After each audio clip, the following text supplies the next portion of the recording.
Good afternoon. Welcome. My name is Dan Cochran. If I haven't had the pleasure to meet you, or I did you meet you and you suppressed it. I'm the new president for the Historical Society. Unfortunately, Rob Westfall couldn't be here tonight. He had to be out of town. We are going to invite everyone, though, this coming Thursday over at the Avon Inn. We're just going to have a quick reception for him about 7 o'clock for half an hour, 40 minutes. Anybody would like to stop in and wish him well. He's not leaving the society, but he is stepping down. He's been president for over 10 years. He's been on the board of trustees for 12, 13, 14 years. And he's just a great support over there. So we do want to recognize him. And that's something we're going to do. So we can give you information if you want to know on the way out. But it's going to be this Thursday at the Avon Inn at 7 o'clock. The other thing I'd like to say is I'd like to thank the Youngers. They're up there someplace. Ann and Jeff for letting us use this facility today. If you haven't been here before, it's a magnificent building. And if you've been here, just keep coming. She has all kinds of venues and events, and we really appreciate her. And she's offered us this space today to present this. So now we get to the main act here. Glad you could come. We apologize. A couple of posters, if you looked at them close, there was Richard Ness on there. That's one of his aliases. Richard Ness is our presenter today, but he was telling me he had a dog one time and they named him Ness. After Elliot Ness. So actually, I think Richard might be his son, Elliot's. We're not sure. It protects him too because the firemen tell me the bail fund's a little bit low, so a couple of different aliases will keep him out of the harm's way. But I would like to introduce anybody that doesn't know him. This is Richard Neff. He's been quite a few decades with the fire department. He's become an expert in history of it. He's been past chief, an active member of the Pumper Company, proud and active member for many, many years. And today he's going to give us a presentation on the history of our fire department and how it came to be. As a lot of you know, in the old days, we had a lot of stuff down at the Downs, and we had a lot of big hotels, and we had a lot of big fires. And there's a picture on your way out. Please look at all the artifacts they brought. They brought some of the best from the museum. It's a huge picture with a ton of different companies on there.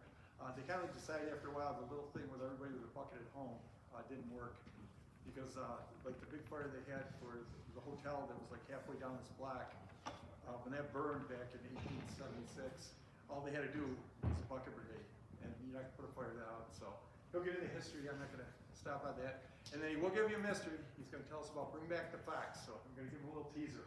He'll tell you what that's all about. Richard, we're turning it over to you. Thank you very much. Yep.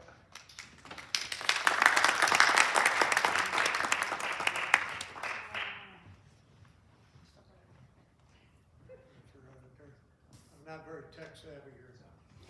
Thank you. Can everybody hear me? No. There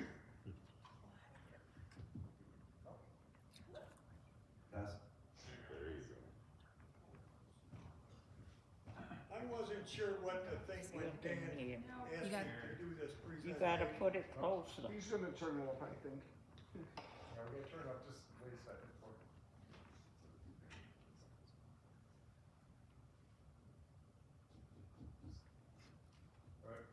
Try that. How's that? Any better? No.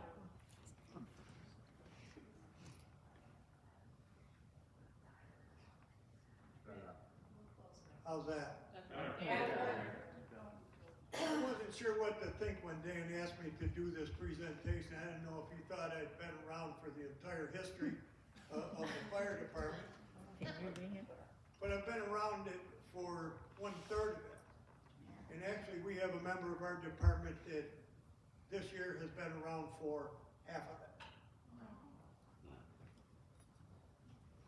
He's got 75 years of service, Ted Coyne from the Van Zandt Hose Company. There's a few people I need to acknowledge before we get started. I want to thank Ann Younger for the use of this theater. Absolutely amazing job she's done on this building.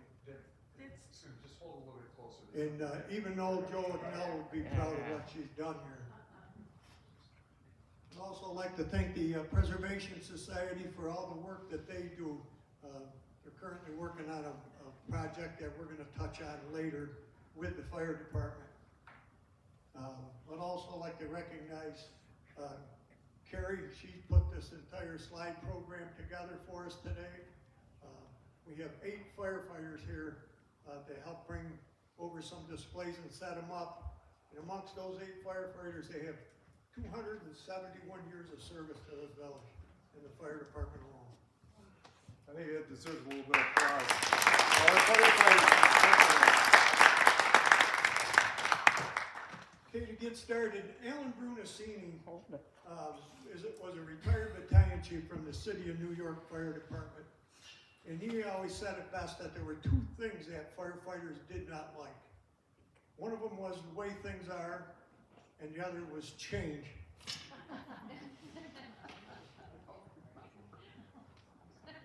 Even here in the Avon Fire Department, our pride runs deep, and it runs very deep for the time that we put in here. We have nearly 150 years of service, 150 years of tradition, unimpeded by progress. We like the way things are. We don't like it to change either way, but you know, it's just the way we operate. So I want to welcome you all to the history of the Avon Fire Department. First, we're going to touch on firefighting in this village prior to us becoming an organized department. Fires were fought by bucket brigade. In these buckets, citizens were required to have one hanging in their home. And if you notice, the bucket is not flat on the bottom. And there was a reason for that. And so that the homeowners couldn't use that bucket for anything else. On that same note, if you look at a uniform, uniforms have stripes down the pant legs. And that was for the very same reason. So they couldn't use them for work, couldn't wear them to church. It was their uniforms. So there's methods to their madness.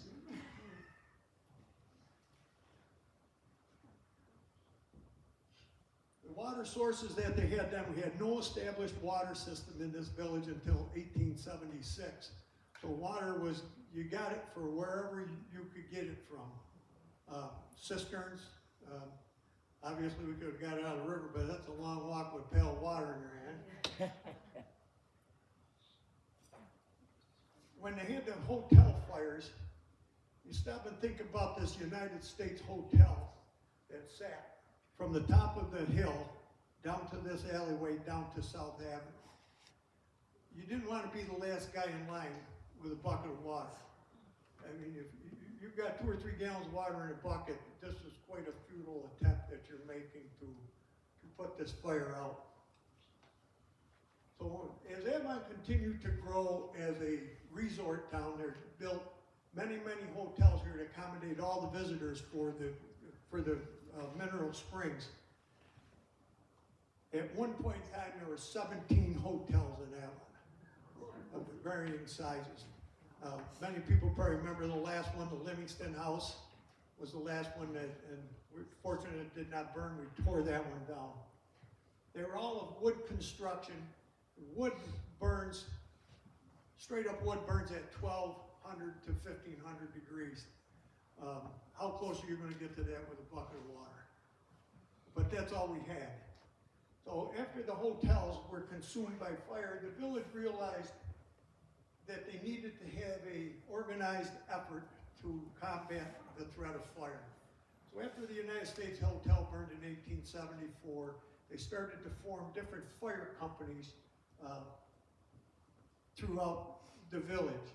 And to put this in perspective a little bit, when this fire department was formed as a village entity on October the 1st, 1876, this gentleman was President of the United States.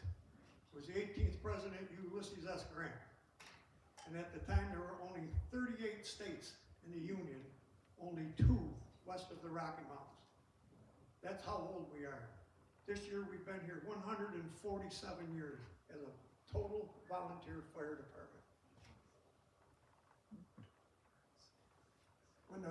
When the United States Hotel burned, that fire was discovered by a gentleman that lived in a house where our present fire station sits. So how do you sound the alarm? You yell the word fire. People came coming. A lot of the furniture was taken out of the United States Hotel and moved to the park to preserve. So when the owners got here, it was gone. So I'm pretty sure there's probably some still in some of the older homes here in Avon, but they never got their furniture back. Being in the wintertime, it burned in February, the building was unoccupied. So there was no loss of life. We're very fortunate in that respect. The early fire companies, the village built their water system in 1876. They had 46 hydrants in the village. We had a head pressure of 100 pounds PSI, which by today's standards not a lot. Back then, it was quite a bit. So the first fire company started to form. This here is the Babcock Extinguisher Company. They were disbanded in 1892 and reformed as the Avon Chemical Company.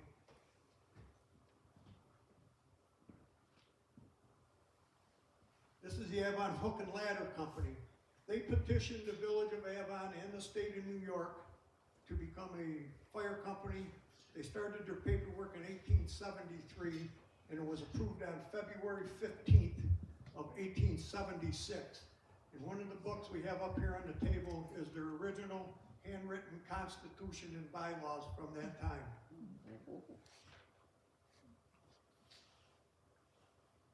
We have two pictures of this is the Avon Hook and Ladder Company at a inspection in Parade in Attica, New York. In order to get to Attica, you and I jump in the car. They took the train. Everything they did by train. And then the next one they formed was the Avon Hose Company. It started out as the Valley Force Pump Company. They changed their name to the Engine Company #1, and then to the Avon Hose Company #1. I think we have another picture. Everything was horse-drawn. The horse is all part of the team here. Then we have the William Van Zandt Hose Company. It was formed in 1888 and still exists today. Then the last was the Erie Hose Company. These were young men that worked for the Erie Railroad. At one time, Avon was a big railroad town. They petitioned the village to form this company in 1911. They had their own hose cart carriage building. It was sat on the corner of Rochester Street and West Main, facing what used to be the bus company, and sat right there in the corner. The hose cart in this picture, we still have today. It's down in our storage building at the Dragon Park. We're looking at doing something with that. In 1926, the Avon Chemical Company,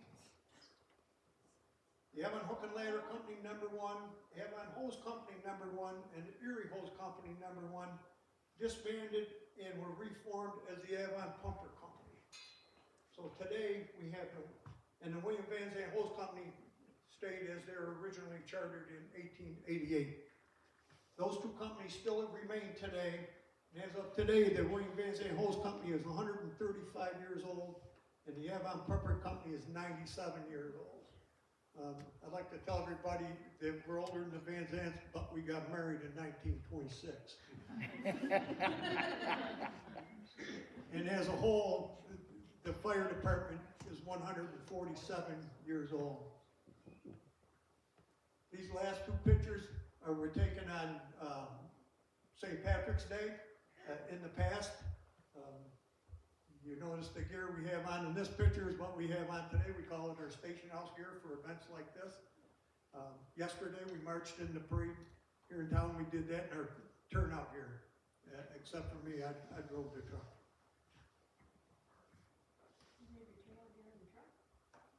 Membership in the early companies was a great honor, and it also carried a tremendous, great responsibility. You were not just expected to participate, you were required to participate. And if not, this was the fines. In 1876, for not appearing at a parade, trade, you gotta find $1. That's 28 bucks today. If you look down through it, if you came appearing at the station or a fire intoxicated, I can't imagine firefighters ever doing that.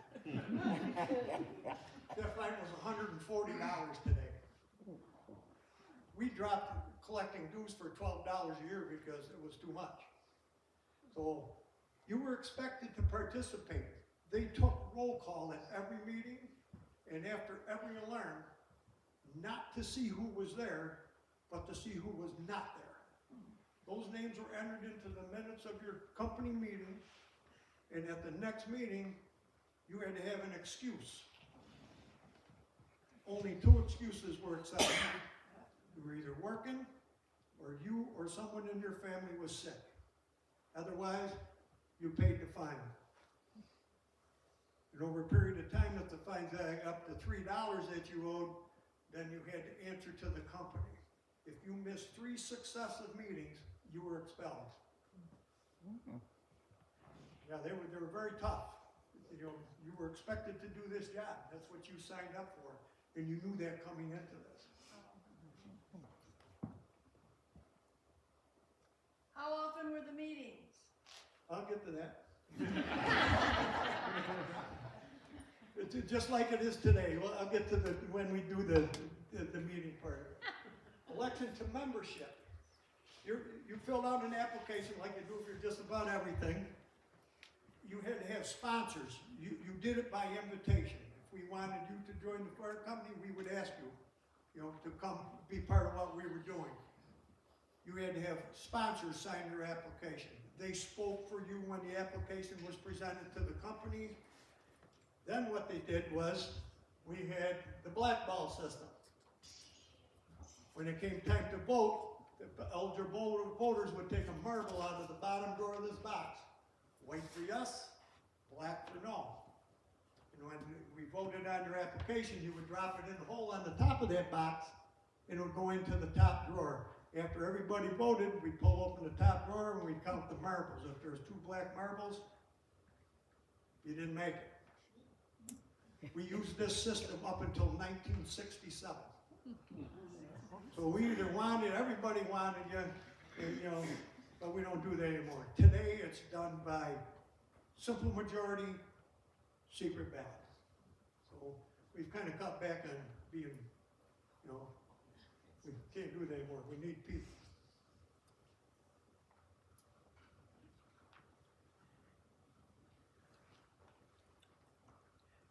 Women in firefighting. It got to the point in our society that we had applications from women. In June 1972, the Avon Pumper Company received an application for the first female candidate to join this fire department. And it was actually from my sister, Diane. She was voted into the Pumper Company by a vote of 17-1. Then the village board has to approve the candidates because they put them on the insurance rolls because we're technically owned by them. And they failed to approve her application and returned it back and denied her membership. I'm not sure that would fly today. A different world we lived in. In 1975, we had an application come in from Lorraine Vonless. Affectionately, we called her, everybody at fire department, it was Ma. And she was the first successful female candidate to join our fire department. And she served with great loyalty from 1975 up until her passing in 2013. You did not dare get in the rescue truck. That was Ma's truck.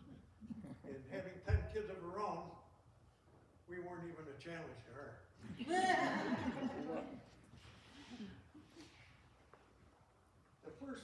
The first female that we had as a line officer, that distinction goes to Sarah Twomley. She was voted a lieutenant in the Pumper Company in 1995.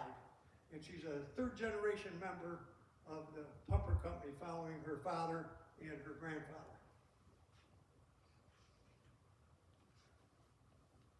And today, we have several female firefighters. They've served in many different capacities, interior attack firefighters, exterior support, apparatus operators and drivers. And we don't, you wanna do it, we'll train you to do it. We don't shy away from anything anymore. The early firefighting equipment. This four-wheel cart belonged to the William Van Zandt Hose Company and was known as a spider.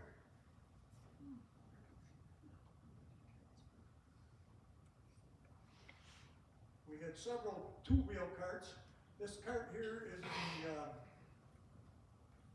Erie Hose Company, or I'm sorry, this is another picture of the William Van Zandt Hose Company four-wheel spider cart, carried hose.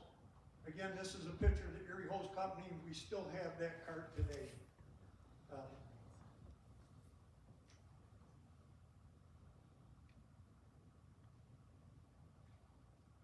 Then we got to the motorization of the fire department. Up in one of these books, we have it opened up to the page in 1916, the Avon Chemical Company called a special meeting to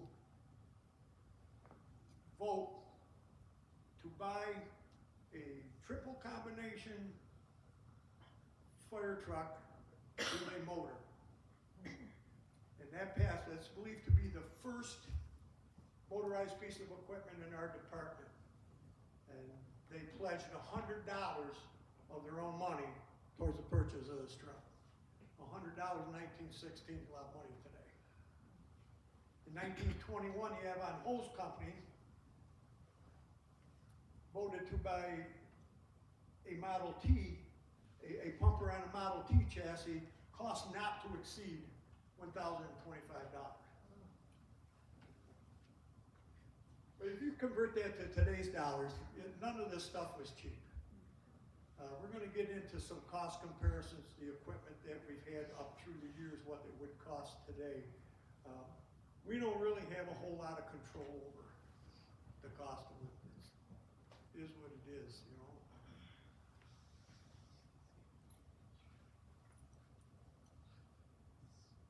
The Erie Hose Company had their own carriage barn located down on the corner of, again, on Rochester Street in West Main.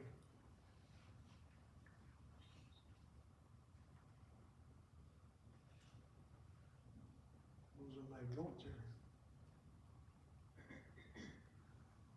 By the early 1920s and throughout that decade, the department became entirely motorized except for the Avon hook and ladder was still horse-drawn. Over the years, the apparatus continued to get bigger and more sophisticated. This picture here is a picture of our Aaron's Fox, 1958. The guys were getting ready to go on some sort of function. We're going to talk about this Aaron's Fox later. That was 1 year before it left the department. This is the day it left. This is a 1926 Aaron's Fox JS4, considered the Rolls Royce of fire apparatus. Way ahead of its time. In 1926, it was a two-stage pump. You could pump volume side or pressure side. It was unheard of. Tremendous amount of firefighting power in that little truck. Some of the articles we have up here, we've got, the towns around us love that. But we're going to talk about that a little bit later. Here. This is a 1933 or a 1934 Packard. The Avon Pumper Company bought this truck for $100. So at the time, it was like $2,100 when they bought it in 1939. They wanted to convert it to a squad car. So they budgeted $500 to convert this to a squad car. Well, they had budget overruns and it ended up costing $520. Today, that's $11,000. We asked the Van Zandt Hose Company if they would go in on it with us and go in on the carnivals that we had every year. Well, they came back and told us they didn't want anything to do with a squad car, but they'll go on the carnival list if we split it 50-50. So in the next meeting, we told them, no. You don't wanna help us with a squad car, we'll do the carnival by ourselves. There's a 1952 Chevy pickup truck that was converted to a grass fire truck. We sold this truck for $300. It had 9,000 miles on it. And it made the rounds, a collector has it now. It was a 1968 Ford F-750. Had the same pump capacity as the 26, it had 750 gallons a minute, it had 750 gallon tank. We had that truck from 1968 until 1999. We got good use out of our equipment. This truck here, we bought new in 1976. Handsome guy on the left right there. So he went out to Tipton, Indiana to pick this truck up. At the time, it was $52,907. That's to the tune of $279,000 today. We had that truck until 1999. That's the Chief Jim Rutt receiving the keys from the then Mayor Molly Cole, and John Slayton, Jim Doherty were village board members. We had that truck all of about 4 days when that picture was taken. We had just gotten back with it. And that truck was lime green when you got it, which Yes, made that it truck was unique. lime green. The reason for that was the National Traffic Safety Council did a survey of the colors. The color red at night is black. So they were trying to convince the emergency services to go to a color that was more visible at night. And I don't know if we got any incentives to try that color, but it had a lot of nicknames, the slime, whatever. We called it a lot of names, but it fought a lot of fire, so it served the purpose that we bought it for. But we weren't convinced, fire trucks are red, and that's the way it still is today, for the most part. So yeah, we didn't, we ended up actually, when we refurbed that truck, we ended up painting that red. This is a 1980 Seagraves 100-foot aerial, former New York City Ladder Company number 52. We paid $120,000 for this as a refurb. It was our first step into the big aerial truck. And we had this up until 1999. This is Pumper 226. I was chief when we got this truck, celebrating. This is a 1250 tank, 1250 pump on it. We used to call it the War Wagon. It served us well, and we had that up until 2010. This is our current ladder truck. It's a 100-foot platform quint. At the time, this truck was $627,000 in 1999. Today, it's $1.2 million to replace. We still have that truck. This is our current rescue truck. It's a 2000 Ford. And we still use this today. This is our current Pumper 224. We purchased this truck in 2010. It was $608,000. Today, that's $840,000. We do get good use out of it. It's a wonderful truck.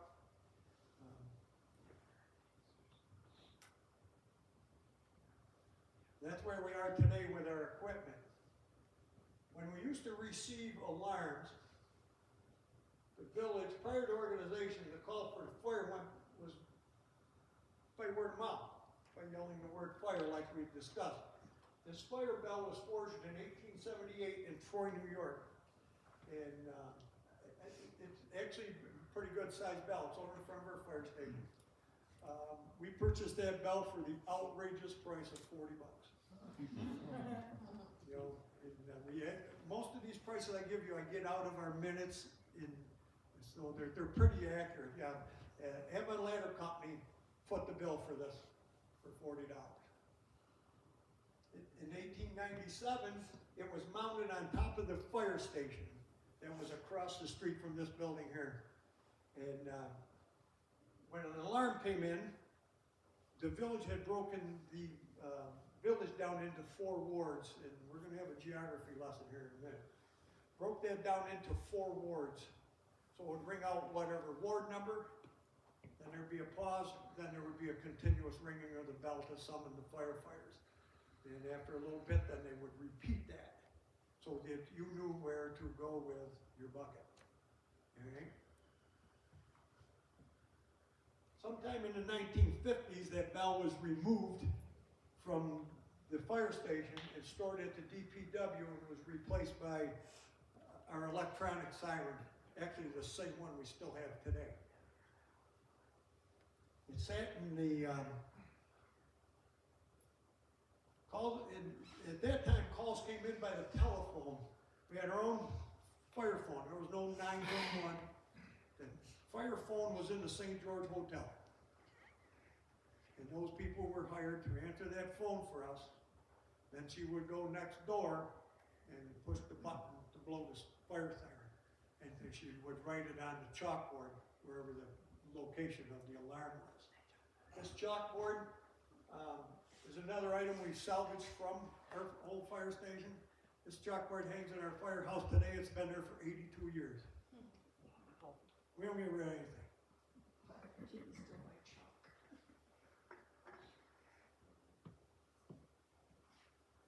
The chalkboard cost us $5 when we bought it. We're now dispatched by radio. I mean, everybody must know how the 911 system works. When we're toned out for a fire, it comes across our pagers, comes into our station, which will automatically trip the fire siren. It'll come across your telephones. You can have a code on your phone. You can have an app, whatever, and you can tell the chief you're coming. You'll look at it like everybody has a designation. My name would come across there. It would have next to it driver operators. You knew you had a driver coming. Or if you were interior attack, it would say interior next to it. So you knew who you had coming and what their capabilities were. It all comes up on an electronic board over at the firehouse. A lot different than it used to be. You used to have to stand there and wait and see who showed up at the firehouse. A little nerve-wracking when you're standing there alone.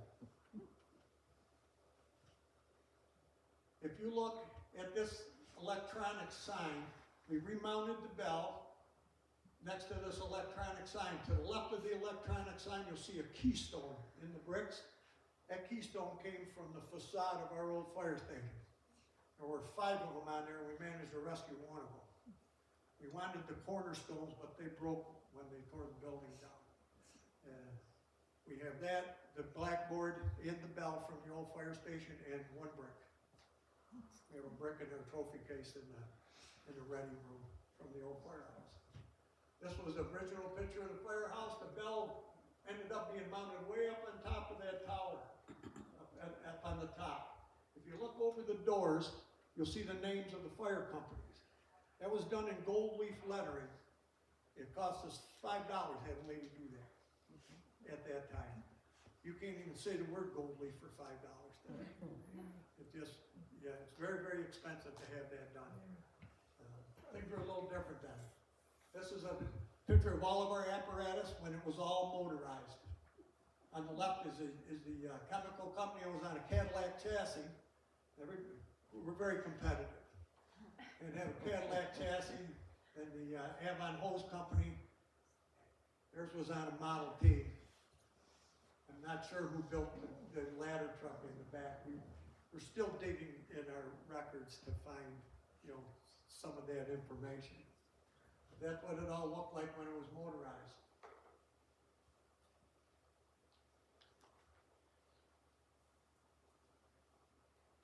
Here's our fire station throughout the years as it changed.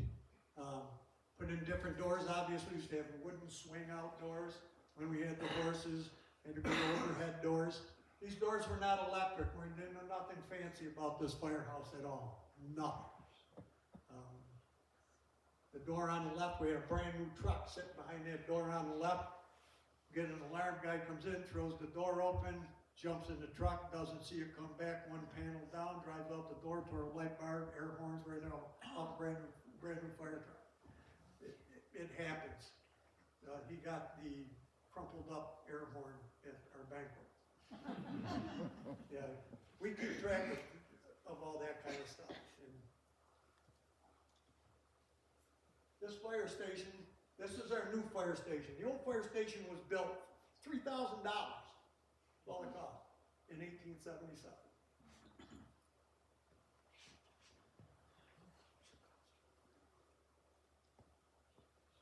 The old firehouse we occupied for 102 years.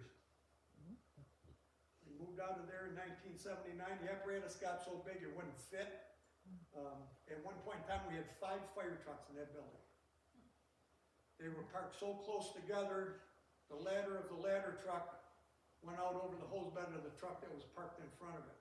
The bumpers were parked probably 2 or 3 inches apart. On the other side, you backed up that engine until it touched the bumper of the rescue truck.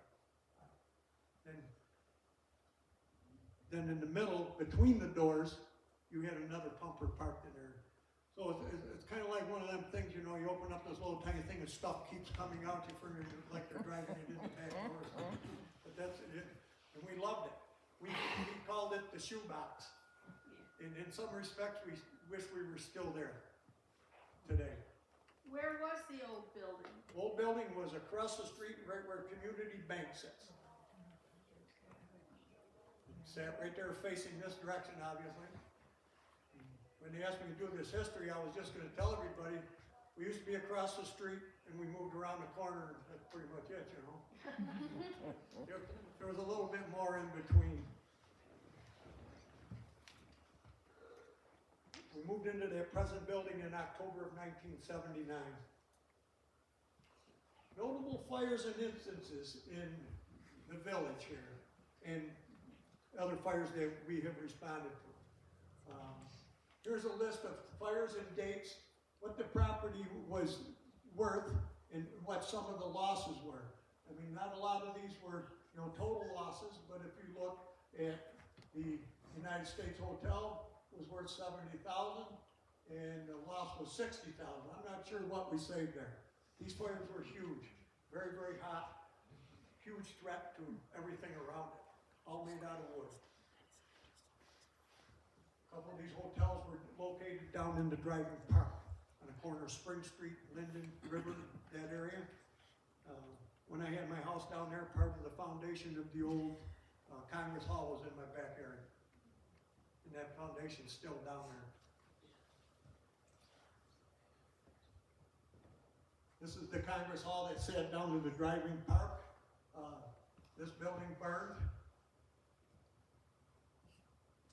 Knickerbocker Hall was at the Springs, that burned. And I don't know how far back some of the people go, but it used to go down into the driving park where the road made the S-turn. All the old horse barns were on the right-hand side where it's an open field now. That's where the horse barn sat, where they put all the carriages and whatnot from the visitors that were coming to, coming to visit the sulfur springs.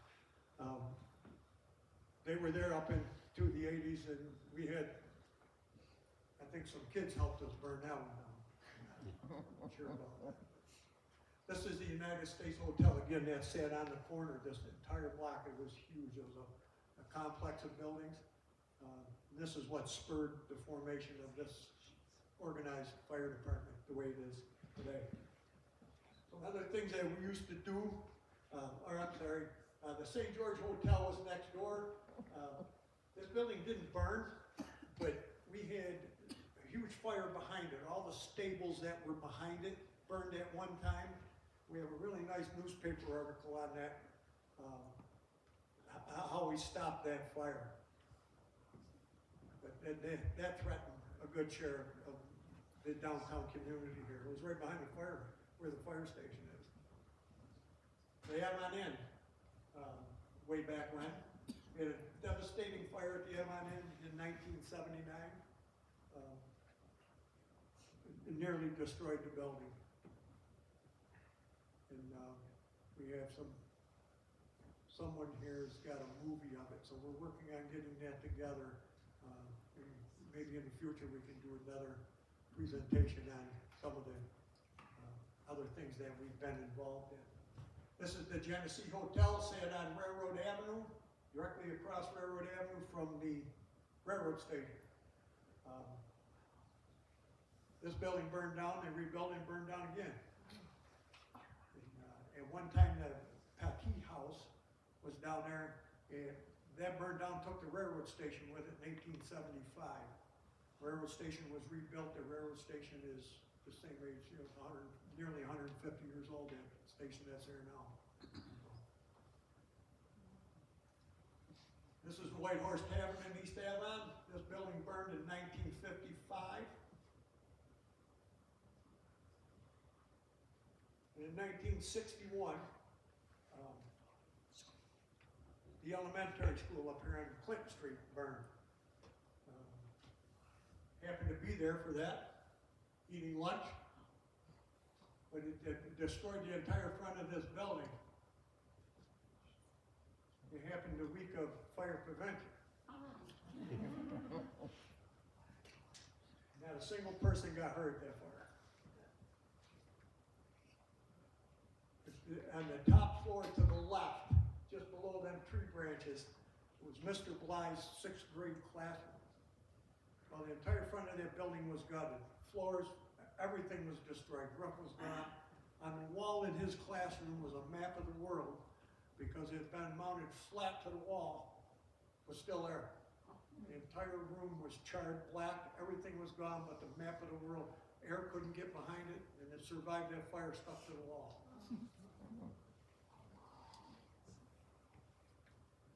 I got a couple of, I'm gonna get into training. When I first joined in 1970, you had to take what they call the essentials of firemanship.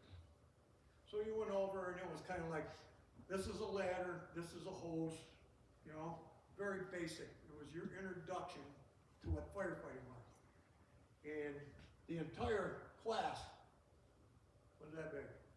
18 pages of paper, 6 classes, 3 hours apiece, total of 18 hours. This is the same class today.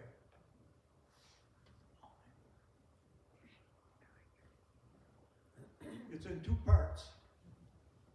59 hours for the first part, 39 hours for the second, and it is pass-fail.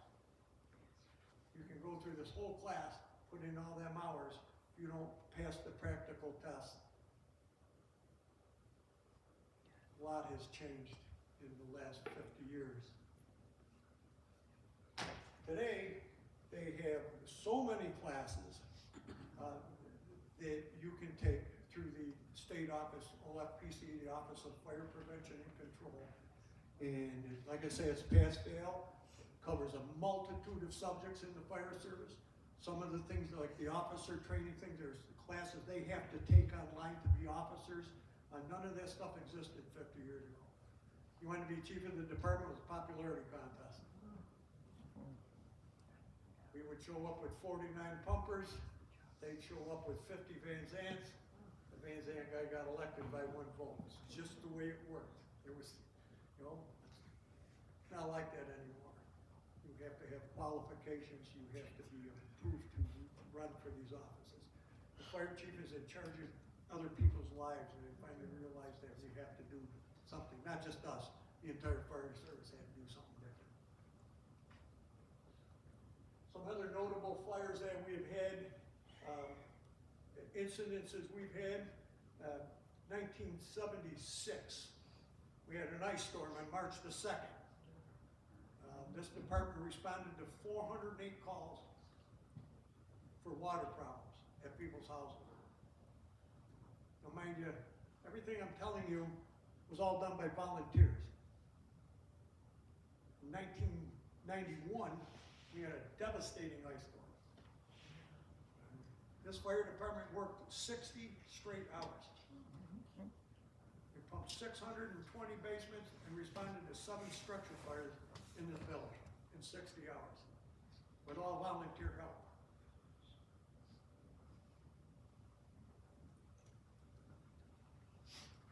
We had 3 fires here on Genesee Street that we would have looked at as possibly threatening this entire block. Sometime in the mid to late 60s, we had a fire in the kitchen at the Avondale that we were fortunate to put out. 1979, we had a kitchen fire at Cyrano's Restaurant, which is now the Village Restaurant. That fire came real close to getting away from us. It went up through the walls in the back, all the way up through the Masonic Lodge. And they had the potential to take out that entire end of that block. We were very fortunate to put that fire out. Then the recent one was at Hurricane Technologies. Sometimes as officers in charge, you have to make the decision to give up what's burning to save what's not. It's called going into a defensive mode of operation. Tough decision to make, to let someone else's property burn so you can save someone else's, but it's either that or we could have chased that all the way down the street. And so yeah, those decisions have to be made. Those were the 3 fires on Genesee Street. They had the real potential of changing this entire landscape out here. Unfortunately, we managed to get those out. In the eyes of the Avon Fire Department, the most devastating fire we've ever had was at a place called Harvey's Bar, where our firefighter Keith Farr lost his life. It happens. We have never forgotten it. We will not ever forget it. We went through counseling after that fire. And they told us that you're going to hit rock bottom in 5 years, the counselors told us, and that happened.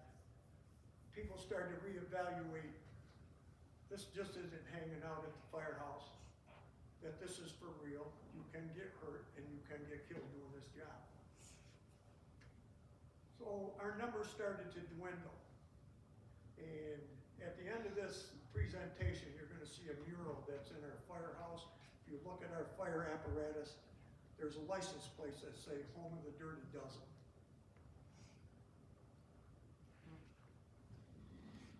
We would respond to alarms with very minimal amount of people after Keith died. We would lay line from a hydrant, set up the truck to pump, and leave it in the street by itself. Then go up and do another job to fight the fire. We were working a job on East Main Street at Stifler's house, bathroom fire, and I come walking up the street. Our chief at the time was Jim DeGarmo, and we had someone from another department walk by and asked us if we needed any help. Well, like a smart ass, I looked at our chief and I says, tell him no. Another great save by the Dirty Dozen from Avon. About a week later, these license plates show up at our firehouse. So we put them on our apparatus and they've been on there ever since. Not a very distinctive, no names to the dozen, but just that indication that we didn't give up.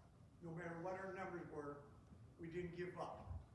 And things have turned around for us. We've got wonderful people, wonderful officers, and we just continue the battle. You know, we did not let that defeat us, but we have not forgotten it. On every piece of apparatus, we have a sticker, January 23rd, 1983, with Keith's name on it, LODD, Line of Duty Death. And that's the only sticker you're required to have on your helmet, so that we do not forget what our job is.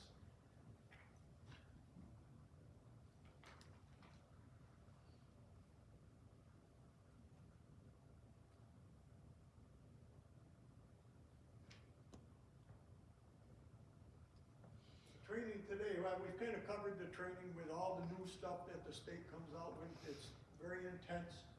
What it used to be then, what it is now.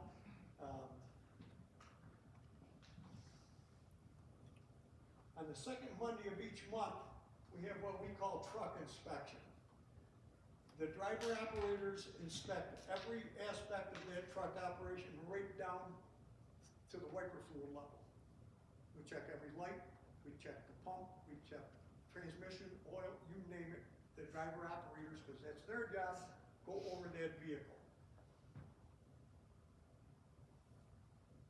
Every piece of portable equipment is checked. We pull off every pump,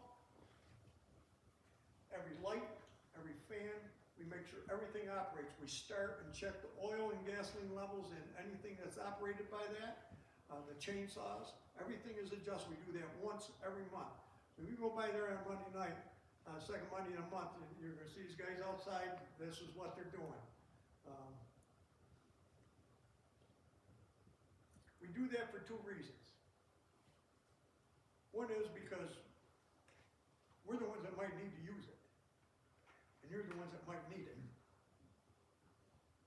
So we want to pull that chainsaw off, we want to pull that cord one time and have it start. We don't want to have to fix it before we can use it. So that's what that's all about on the second Monday of the month. Every piece of equipment in that firehouse is checked. The interior attack firefighters go through the air packs. They bleed them down to make sure that the low air alarms work, and then the personal alert alarms work. So if a firefighter's down, that all of that is operational. We check every air bottle for air level. We do all of this for you. This is your fire department. We just operate it. But this is your fire department.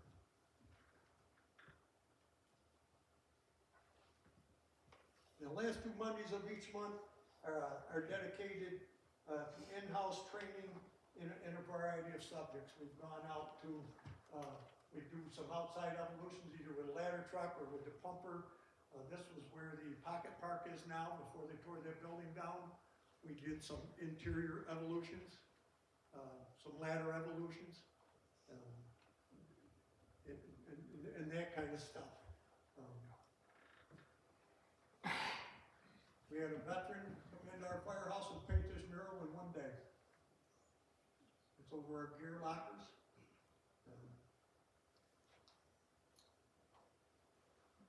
We're reminded every day, it's the home of the dirty dozen. Pride runs pretty deep over there. We like what we do, we're proud of what we do. The first two Mondays of the month are reserved for company meetings, which, you know, the pumper companies met on the first Monday of the month since 1926. And the Van Zants have met on the second Monday. Pumpers are usually show up on that second Monday and do the truck inspections. The companies today, the pumper company meets on that first Monday. The Van Zants meet on the second Monday. Pumper company sponsors the chicken barbecue on Memorial Day. We've had the chicken barbecue since 1967. We also have our pumper company golf classic in September. We've done that for 28 or 29 years. Those are our company fundraisers. Then we have a turkey party raffle just prior to Thanksgiving. The Van Zant Hose Company meets on the second Monday of the month, take care of their company business, they have dinner. They are a regular fixture at the Corn Festival with their refreshment stand. Now we get down to the support that the fire department gets. The biggest support for our firefighters comes from their own families. The calls for a volunteer firefighter are not scheduled. They come in the middle of the night, on Christmas morning when your 2-year-old is opening his presents, or during your family cookout. But when that siren sounds, these volunteers immediately take action to help someone we don't even know. So we leave our families behind and carry on without them, knowing that they are helping a stranger during a time in their life. They're having the worst day of their life. For this, we are proud. We are proud to be there and forever thankful for the understanding that we got and continue to get. from our families. This is your department, and at any time, we are willing to explain to you what we have in that firehouse, what it's used for, and why we need it. And you can contact the chief, and we can set up a time, either for a group or an individual, or you can stop by on a Monday night, and we'd be glad to explain to you anything that we have over there.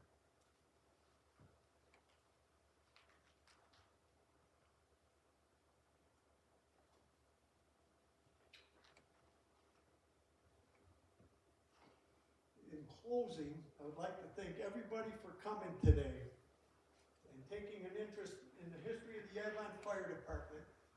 So many hotel fires, barn fires, property damage, lives lost make this department and every other fire department an important part of your community. We are pleased to share with you this history, and any questions and comments are welcome. Yes, Who was William Van Zandt? I'm sorry. Who was William Van Zandt?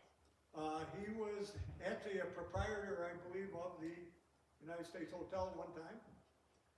Was a businessman. Believe it or not, he never joined the fire department.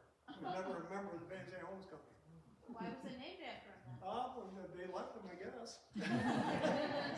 Yeah, he was a very prominent, he was a very educated man. He was actually from out of New York. And did business up here, ended up moving up here. But yeah, he was a great supporter of what they did, and when they wanted to form the company, they named it after him. Yes. Maybe because the United States Hotel was the eye-opening of making a consolidated department too. Yeah. But one question, where does the running with the devil on the trucks come from? Well, I'm not really sure how we got started with that. It was on our pumper. A lot of the fire departments, companies out of the big cities would have characters on their trucks. You know, you'd see Yosemite Sam or Roadrunner or whatever. And we had known some people from another fire department, and her nickname was Taz. Anyway, we got talking, why don't we put something on there, something to lighten up what we do. So we come up with Running with the Devil, and meaning the Tasmanian devil, not Satan. and that kind of stuck, and we had that on our pumper 226, we put it on our ladder truck, and we also have it on pumper 224. Yes, ma'am. Is there any significance to the number of times the siren blows? Well, it used to blow 10 times. Now it blows 7. Believe it or not, we've had some naysayers about why this siren blows in the middle of the night. When you have all these other ways of notifying your membership. Now, the only thing I have to say about that is, if I dial 911 and I heard that fire whistle blow, I know they got the call. If they're not coming to my house, then I count my blessings. Somebody needs help. And there should be a reminder to everybody that there's always somebody got it worse than you do, you know? And that's kind of the way I look at it. Could we eliminate that? Sure. Should we? I'm not for it. I think it needs to be a reminder to everybody that somebody needs help. And we're willing to go do that. Even in the middle of the night. It only blows 7 times now instead of 10. Does it less than a minute. The worst thing that happens, you lose 10 minutes of sleep, you're better off than this guy that's waiting for us to get there. So, that's pretty much my take on it. I always thought that when it would blow like 4 times, then it was a certain type of fire. Or if it blew 9 or 10 times, that means we need more people. Well, sometimes we'll have them tone us out again and announce that we need more manpower. Okay. I just wondered how. We tried in the you- past, okay? My pager goes off, or if the fire whistle blows, I'm out the door, you know? That can. It's like, okay, if I have to stand there and think, okay, it blew 3 times, that means. That's this. what I mean. You know, and now you've got a delay with me standing there in my kitchen counting how many times the So fire it whistle always blows. does And I the could have been same out the amount. door, you know? It always does the same amount. Yeah, it does it seven, Alright. I think it blows 7 times. We Alright. cut it back I from was 10. wondering about that. Years back, they had the ward system. Now, here's our geography lesson. Ward 1 was east of Prospect, north of East Main. So you're talking High Street, North Avenue. Ward 2 was south of East Main, east of Genesee. And the same thing for the west side. West of Prospect, north of West Main. So that was like Bronson Avenue, Maple Street, Alright. Railroad. And then the other one obviously was south of Genesee, or west of Genesee, south of. So you would have to listen to the bell. So it would ding 1, 2, 3, or 4 times.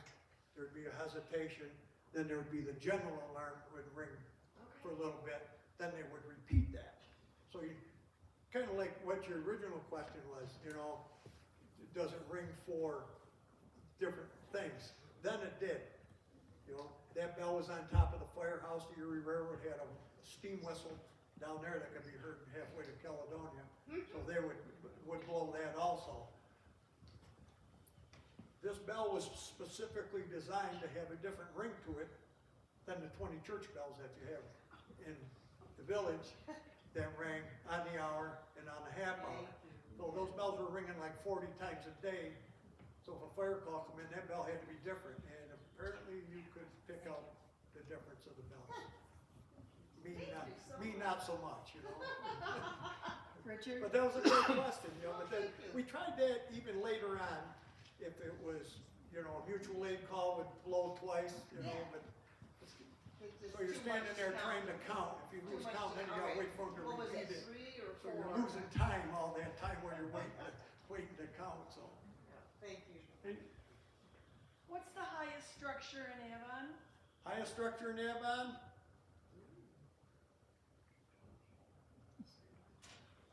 With one part of Barilla's building, and one part of Kraft General Foods. And another question. Yes. In this strip of buildings, is there firewalls between, because years ago, the fires just went right through the buildings. Right. Is there, now that this has been remodeled and Well, what happened here is because this was developed in intervals, when the first building on the end was built, when it ended, it was a solid wall. Then the next guy built onto that, and it ended with a solid wall. So, whether it was done on purpose and ended up being firewalls, don't know. But it actually worked out quite well for us. If you breach that with like water pipes or electric lines, there's codes now, you have to seal that off. You just can't. You know, you just can't poke a hole in the wall here and put a pipe through it without sealing around that pipe so that fire, because believe me, fire will find every little hole it can.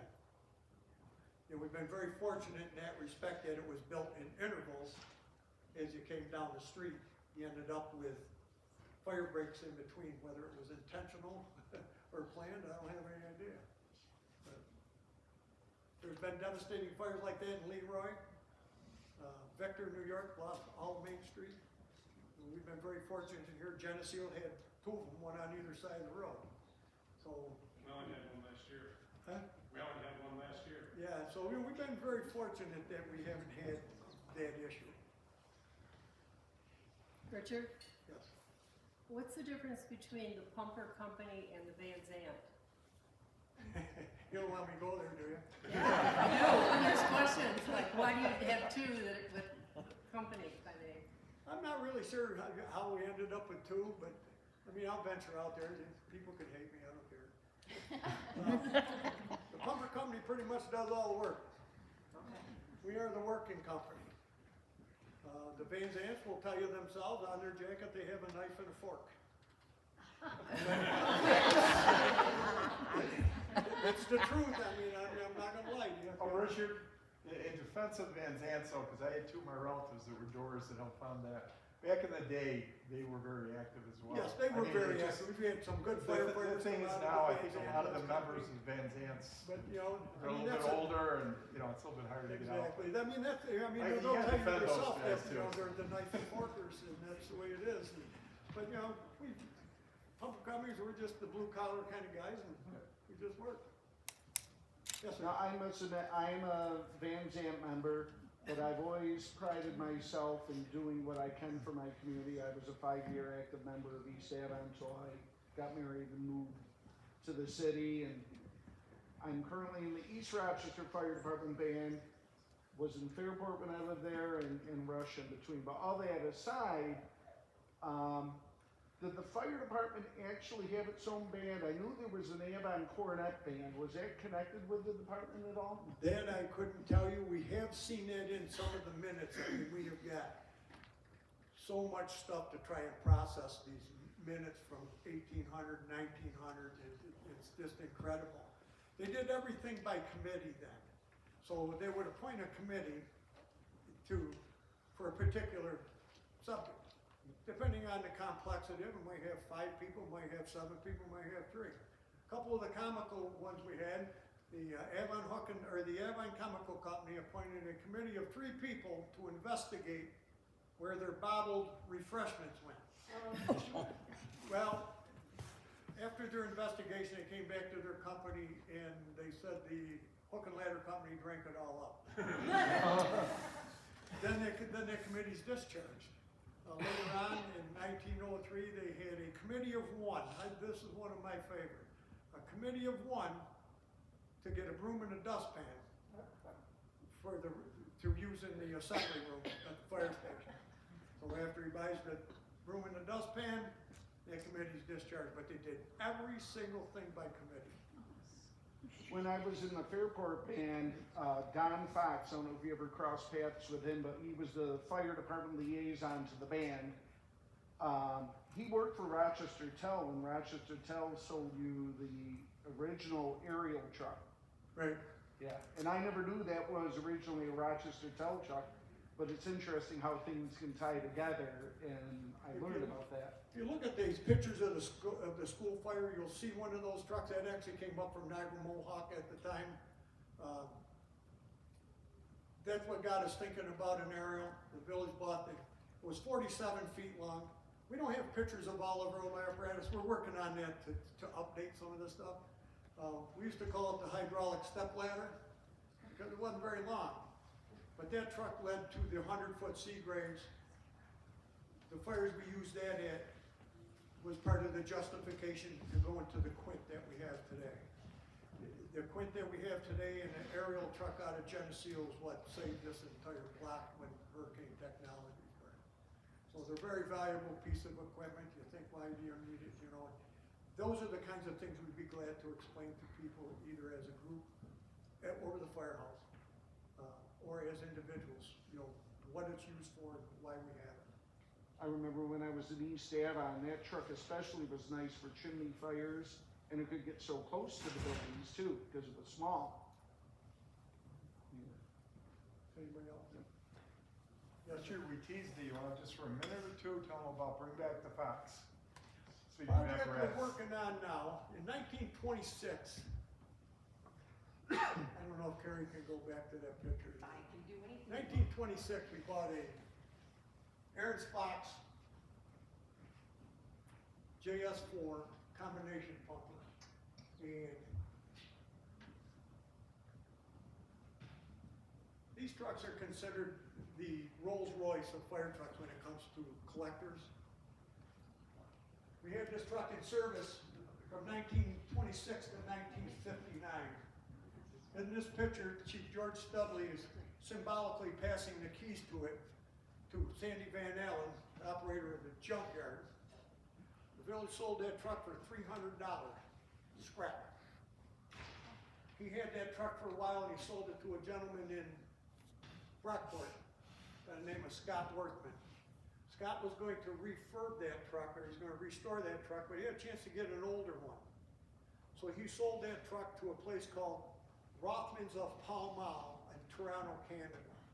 It was in an automotive collection. Now, Pall Mall's a cigarette company. And with the demise of the tobacco companies, they divested themselves of just about everything they could because they had to pay these huge settlements. Anyway, they gave that truck, they gave 10 automobiles and that truck to a museum in Oshawa, Ontario in 1981. That truck's been inside. When Rothman's had it, they did a full frame-off restoration. The truck is in mint condition, and it sits in Oshawa, Ontario today.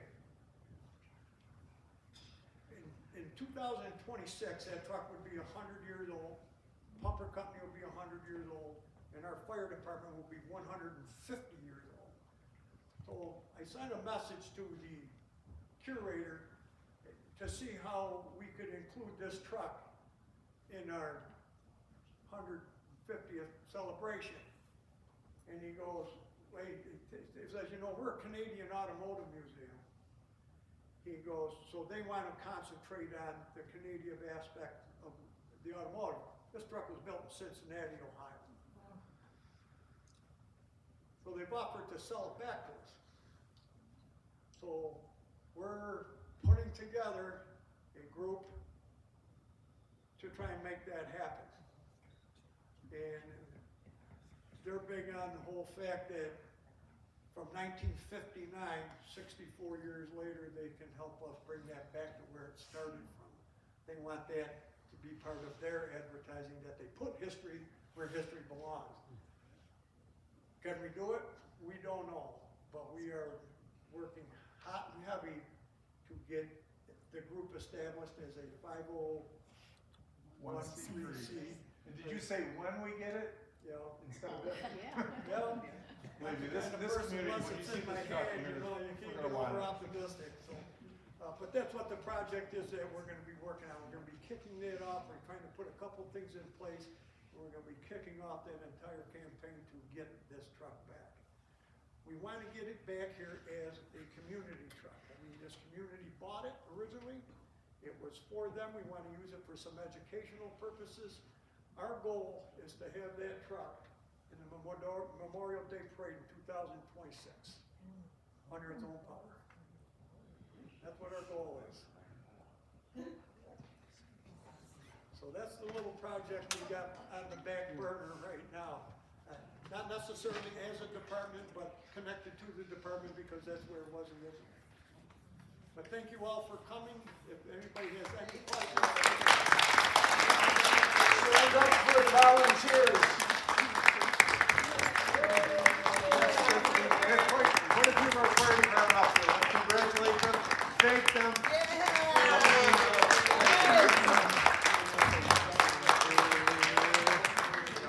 I'd like to thank everybody for coming on behalf of the Historical Society and the Avon Fire Department. I would like to thank our presenter here. We're working on this project with these truck backs. Richard and I, we talked, and we got committees going and stuff. But when I met Richard, I said, we gotta get you in to do it a talk. So he was like a little apprehensive. We got him the pictures, we put everything together,